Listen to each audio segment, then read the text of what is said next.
Let me get dressed first, jeez. Okay, man. Welcome to COLLCAST episode 10. Wow. This continues to prove to be a really interesting outlet for me, so I'm going to keep doing it. To start us off for today, I do have somewhat of a little story to tell. I'm laying on my bed, taking a little nap. As you do, I can hear the upstairs neighbor right above me. So I'm laying here on my stomach, and all of a sudden I hear this loud snap. And I don't know what it is, but it scared the K-rap out of me. I thought it was the start. My first thought was, it's the start to a fire. There's a fire happening. And then there was silence, and I sat there, laid there, listening, and then I hear the upstairs neighbor start moving around again, and then I thought, I feel like maybe he hit the ground with something just to maybe get back at me. I don't know. Maybe he's guessing that he knows I'm trying to take a nap. And I don't know. These paranoid thoughts came into my mind. And I'm laying on my stomach. I don't have my glasses on. I look up at the ceiling and it's blank. It's still white. No holes in it. I was like, okay. I'm okay, so alright. 5-10 minutes later, I turn over onto my back. And right next to the wall, like, not the ceiling, but the wall. So from where I was laying, if I looked around my right shoulder like this, I wouldn't have been able to see the wall because it would have been like behind me. And I see something new on my ceiling. I realize I don't have my glasses on, but my first thought is that, that's a big spider. Holy cow. I'm going to have to deal with this spider right now. That's what I was thinking. I put my glasses on, I look, and it's a hole in my ceiling. And it made sense that the sound that I heard would have been a .22 rifle.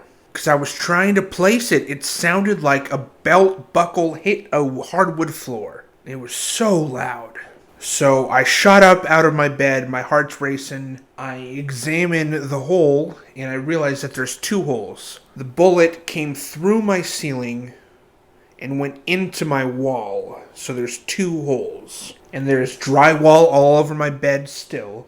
So I went back to sleep because that's the natural response to almost getting shot. I mean, seriously, 2 feet over.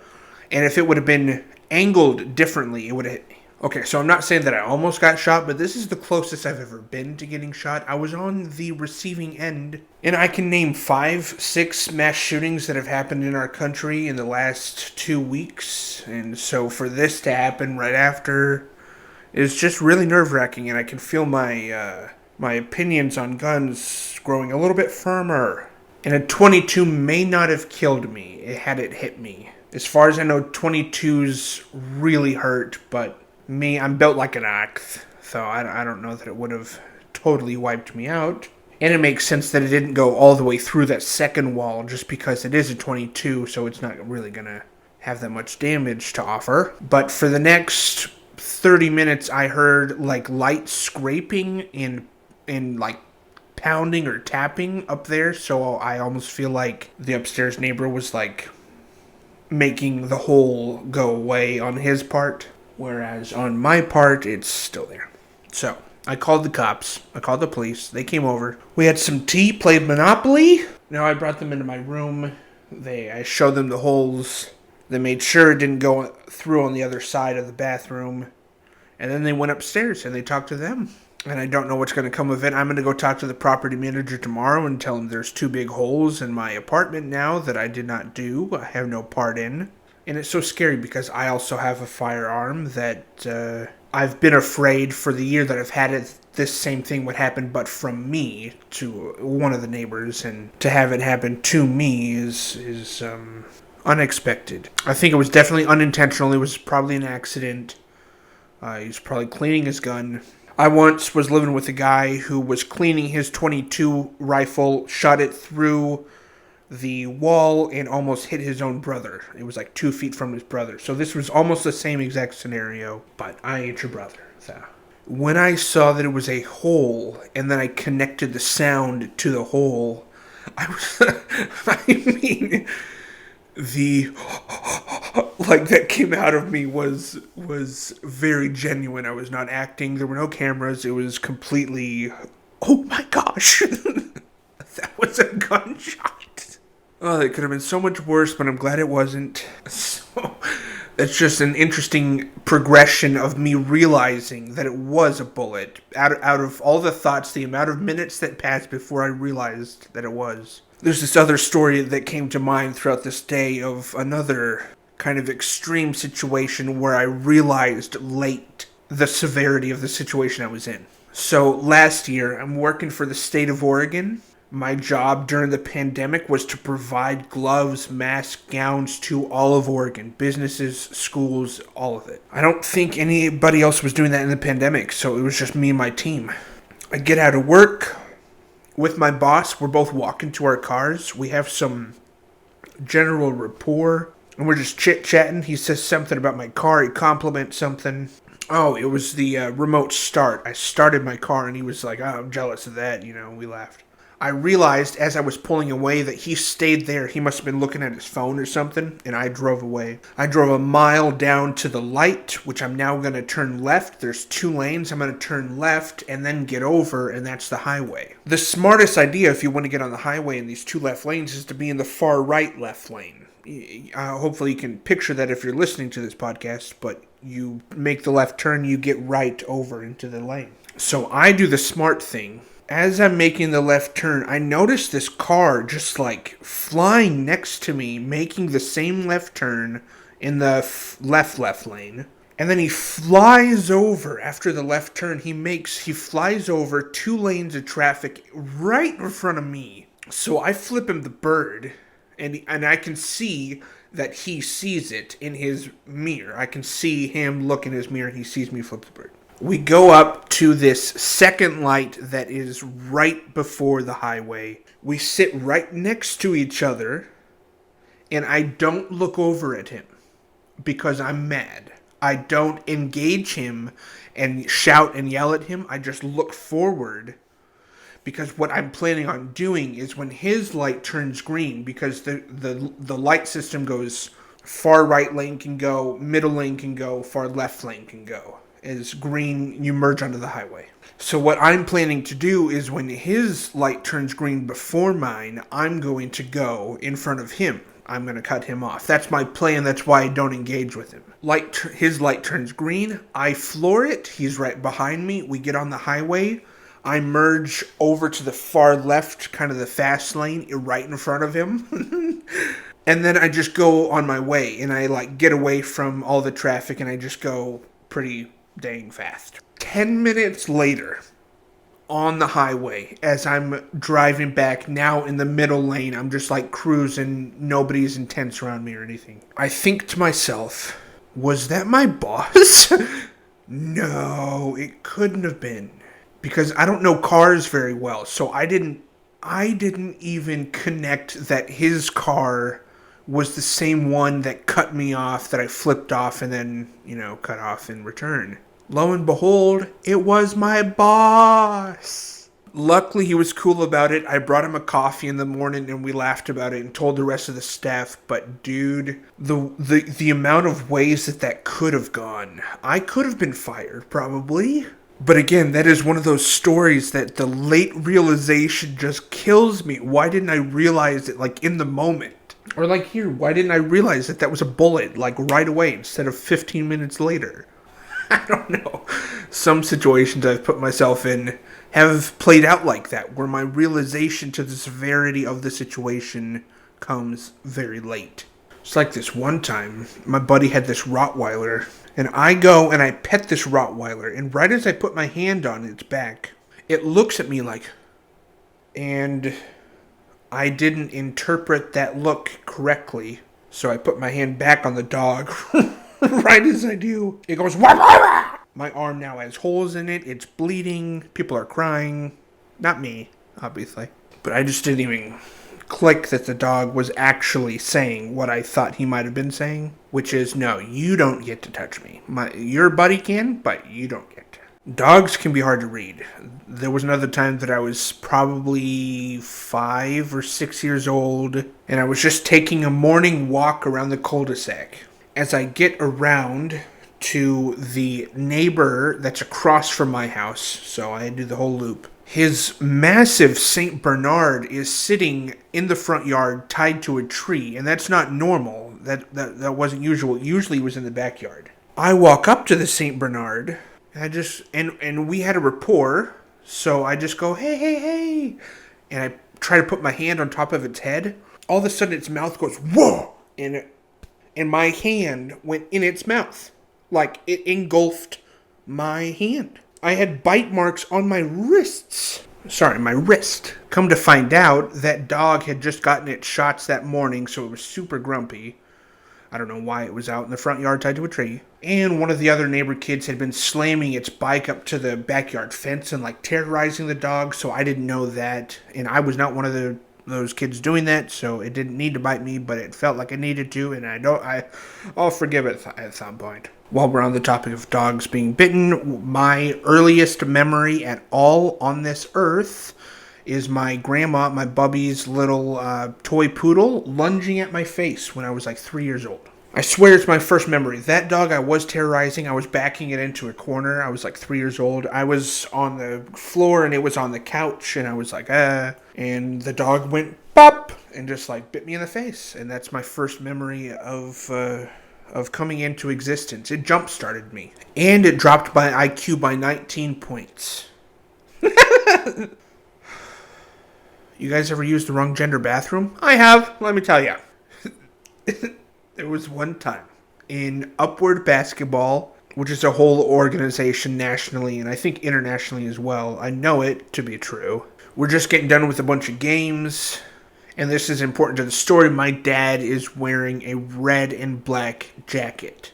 I go to the bathroom without anybody. I think it would have been normal to go with somebody, some sort of supervision, but no. Instead, I walk into the bathroom. I start using the stall. As I'm in there, somebody walks in with a red and black jacket. I can see through the little slits. Okay, so you can understand how I mixed this up, right? It's a red and black jacket. So to goof off with my dad, I start making throw-up noises, vomit, like that. There's no reaction from that person. In fact, they actually, got out of there pretty quickly. Little did I know, they went out there and started telling people there's somebody super sick in the bathroom. There's a woman throwing up in the bathroom. But nobody said anything in that bathroom, so I still thought that it was my dad. And then my dad opens the bathroom door, and I do hear his voice say, "Collin, did you read the bathroom sign before you walked in here?"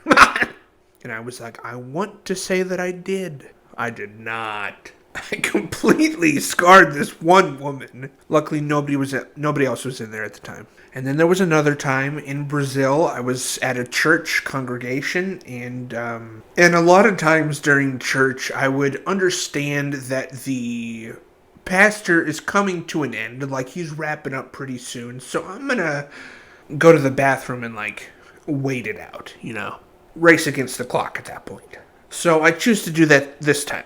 And I shouldn't have. Probably any of the times, but this was the last time I did do that. I walk into the bathroom, start using the stall. 2 teenage girls walk in. And they're just talking like everything's normal, and I'm going, oh no, oh no. I could have gotten away with it. In fact, I was like, okay, I was already devising my escape plan. They're going to start using the stalls or something like that soon. Unfortunately, one of my friends had seen me walk into that bathroom and decided I'm going to go tell him. So my friend pops his head into the bathroom and just shouts, "Collin, you're in the wrong bathroom." And everything's silent, and I just go, I know. And the 2 girls are going, oh my gosh. And that was when I decided to hang it up. I retired my jersey. No more using women's bathrooms, okay? It's never served anybody. But yeah, I think those were the only 2 times that I've ever done that, and the only 2 times that I will ever do that. I hereby vow.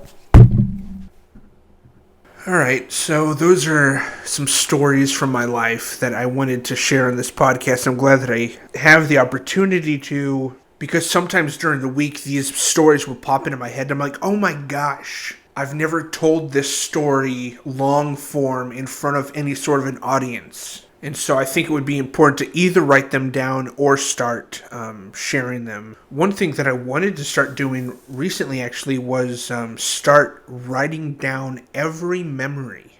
I thought that would be incredibly interesting. Just see if I even could. To write down every memory that I could possibly conjure up the full detail of it, and to see what kind of therapy that would bring me. To write down every memory. I don't know why, but that sounds so interesting to me. Not that it would ever need to be like published or anything, although it could maybe once I'm dead. But yeah, anyways, thank you for listening to those. So I have something pretty exciting that my managers and I talked about this week. I have been given in an email full instructions on how to submit an application or audition tape to Saturday Night Live. My deadline is July 1st. I have to put together a 5-minute video of a bunch of different characters or impressions. So I really have this whole month to work on it. And I love that I get to have control over my performance in a video as opposed to doing it live performance. I think if I can control and edit it the way that I want it, I might have a fighting chance at getting on SNL. Which would be so mind-boggling to have that become a reality for me. On an episode recently, I talked about my opinion on SNL and the politics and the nature that it's become. And it's very similar to the late-night talk shows that I also talked about, where it's just they became so consumed with politics and they strayed from comedy. If I were to get on that show, my goal would be to somehow pull my weight to steer the ship towards comedy. Every single one of my skits and sketches would have nothing of real-world problems, issues, or politics in them. It would be goofy, funny, belligerent, abstract comedy that I really think would benefit the show if they would just allow it to happen. I think that they just lost like 5 or 6 members of their cast. So that also kind of gives me a chance at just applying to the show, getting seen by the right people, and possibly getting accepted. And I understand that it is extremely competitive and cutthroat in SNL. Just from writers and cancellations that have happened. There is a lot that I would be worried about entering into that show. And I feel like my time on that show would be short-lived. I actually do think that. But whatever, just to get my name on that show for a little bit. I mean, dude, that's so incredible. It's so exciting. I cannot wait to show you guys and keep you more updated on that. I don't really even know what I'm going to do yet. I'm just, I will be piecing it together over these next few weeks. So, thoughts and prayers. And I guess I'll close off by saying good for Johnny Depp. Good for him. I mean, we all knew what the verdict was going to be. There was no chance in my... No chance or doubt in my mind that Amber Heard was going to win. I heard that she started to GoFundMe, and GoFundMe actually shut that down. She's refusing spousal care from Johnny to make it seem like, it was not about the money for her. And this is the last time that I'll cover this topic. I'm just kind of putting an end cap onto this episode with it. But it happened this week, and good for Johnny Depp, dude, honestly. I think he and Disney might be looking at working together again. I heard that there's a petition out that just hit 3 million signatures for Amber Heard to be replaced by Bruce Campbell in the new Aquaman. That to me is absolutely hysterical. I don't see it happening. But DC is in a pinch, dude. DC now has to worry about Ezra Miller and Amber Heard. And about, they're getting a lot of flack for not replacing them. But I consider Amber Heard to be absolutely unemployable, and nationally she completely embarrassed herself. People are not leaving her alone. And I think Amber Heard represents a huge setback for women, because she completely took advantage of the Believe All Women movement, and she actually shined a light for men in these situations who are the ones telling the truth. But that is my episode. Thank you guys so much for listening. Be sure and stop by my store and my social media links. And I will catch you guys next Monday. Peace.